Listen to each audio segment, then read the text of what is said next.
They told us Power Book 4, Force was over. But what if that was the biggest lie of all? Everyone keeps saying Season 4 is not happening, case closed, story finished, move on. But if you actually watched that ending closely, like really watched it, something feels off. And no, I am not talking about hope or fan delusion. I am talking about unanswered moves, unfinished power plays, and characters who absolutely did not get a full stop. Because power never just ends. It mutates, it shifts, it waits. And that finale? It felt less like a goodbye and more like someone quietly locking a door from the outside. Let's start with the obvious grief that wrapped the entire ending like a dark cloud. JP's death wasn't just emotional, it was strategic. The show made sure we felt the loss, sat in it, and then forced us to watch how that pain reshaped everyone. Kate's speech alone felt like a confession she'd been running from her whole life. Suddenly she's self-aware? Suddenly she's choosing growth? Since when does power let people evolve without consequences? Exactly. That wasn't closure, that was setup. Because when characters finally admit their damage, the universe usually collects payment later. And Tommy? Let's be serious for a second. Do you really believe a man who just became the undisputed king of Chicago would simply walk away from the board? Tommy didn't lose power, he consolidated it. Jannard humiliated again, his crew flipping sides, Shanti stepping up like she was born for the crown. That's not an ending arc, that's a regime change. Power does not spend 3 seasons breaking a man down just to say, anyway, that's it.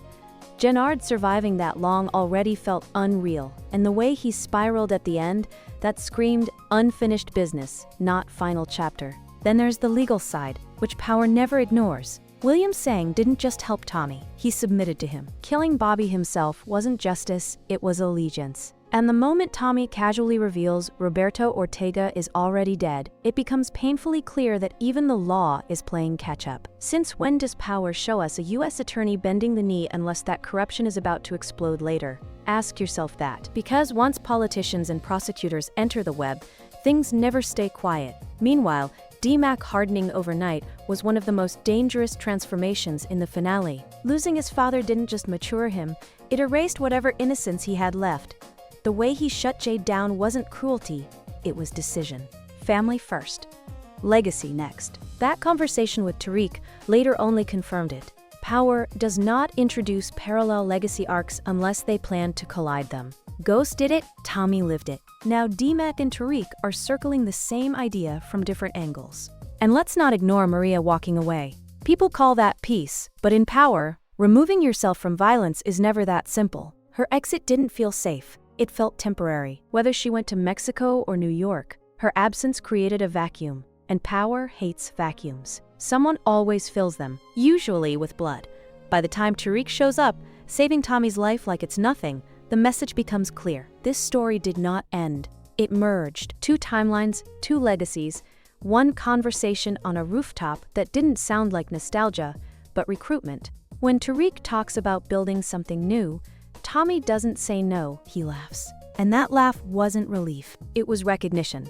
So if Season 4 isn't what we expect, what if that's because it isn't called Season 4 at all? And what exactly are they really building behind the scenes that we're not supposed to notice yet? Here's where things get even stranger. Because Power has never been honest when it says goodbye. It distracts you with emotion while it quietly rearranges the chessboard. And if you look closely at what was left unsaid, Season 4 starts to feel less canceled and more disguised. Think about Chicago for a second. The city didn't reject Tommy, it accepted him, fully. By the end, every major threat either folded, flipped, or flat out failed. Jannard lost respect, allies, and credibility all at once. His crew didn't just abandon him, they chose Tommy without hesitation.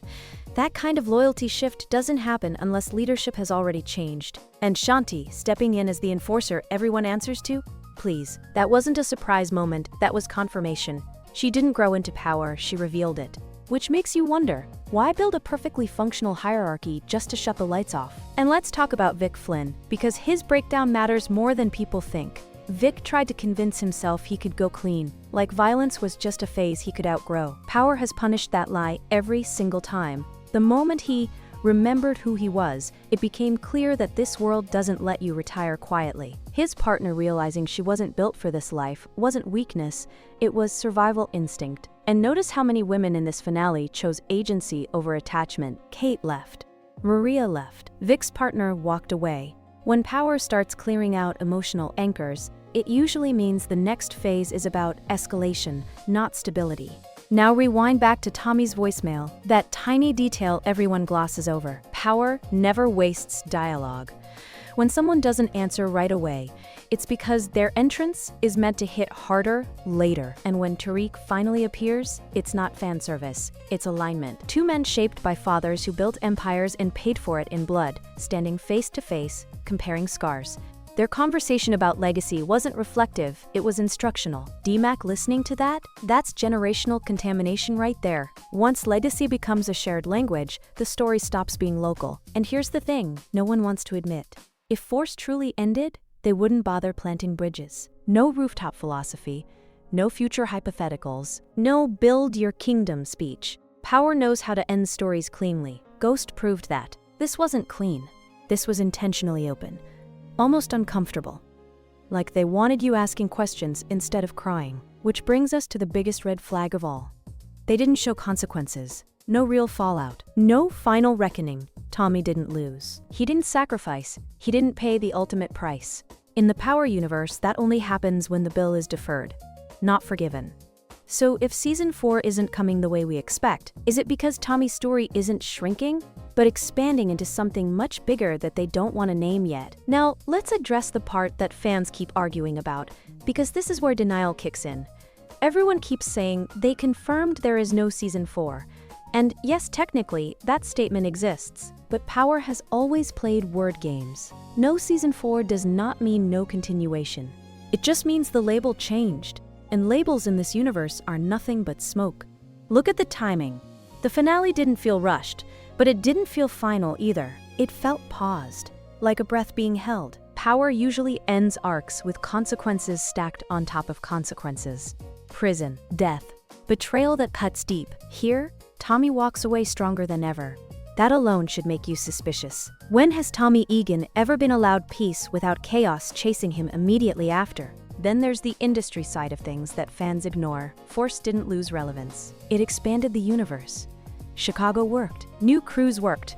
New power dynamics worked. Cancelled shows don't get future-facing dialogue. They don't get crossover setups. And they definitely don't bring Tariq back unless there's a long-term plan attached. That appearance wasn't nostalgic. It was strategic. Almost like a reminder, hey, remember this connection? You're going to need it soon.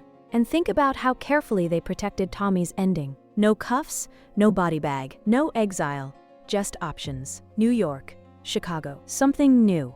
Power never gives characters options unless they plan to explore them later.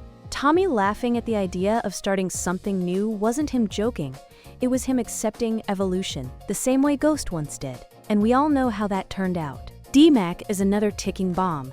The show didn't just harden him, it positioned him. He chose family over love, legacy over escape. That is the exact crossroads every Power King faces before stepping into darkness.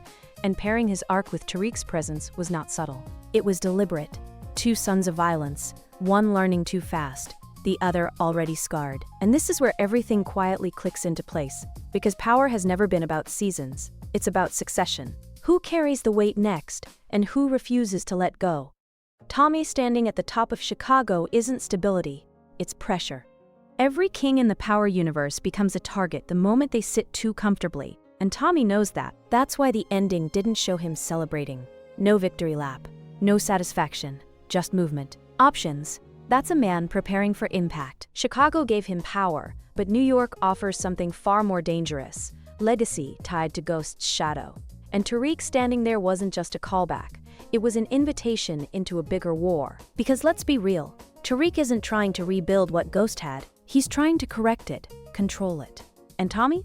Tommy doesn't build systems, he breaks them. Put those two mindsets together and you don't get peace, you get escalation. On a scale Power hasn't shown yet, that rooftop conversation wasn't friendly. It was a test. And this is where everything quietly clicks into place. Because Power has never been about seasons, it's about succession. Who carries the weight next, and who refuses to let go? Tommy standing at the top of Chicago isn't stability, it's pressure. Every king in the Power universe becomes a target the moment they sit too comfortably, and Tommy knows that. That's why the ending didn't show him celebrating. No victory lap, no satisfaction, just movement. Options. That's a man preparing for impact. Chicago gave him power, but New York offers something far more dangerous. Legacy tied to Ghost's shadow. And Tariq standing there wasn't just a callback.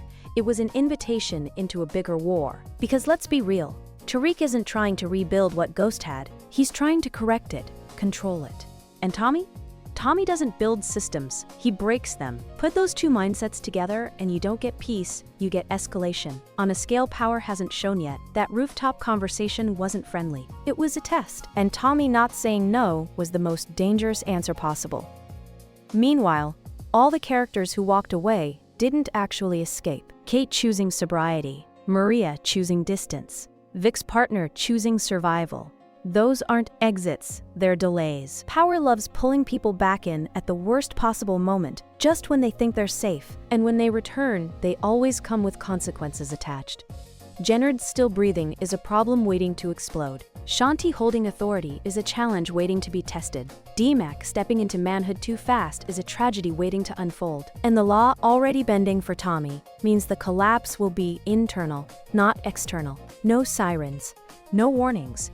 Just betrayal from inside the circle. So no, Season 4 isn't what you expect, because it's not about continuing force. It's about transforming it into something sharper, darker, and far more connected to the core of the Power universe. Different name, same blood, bigger stakes. And when the first shot is fired in this next chapter, the real question won't be who survives, it'll be who finally becomes the legacy they've been running from all along.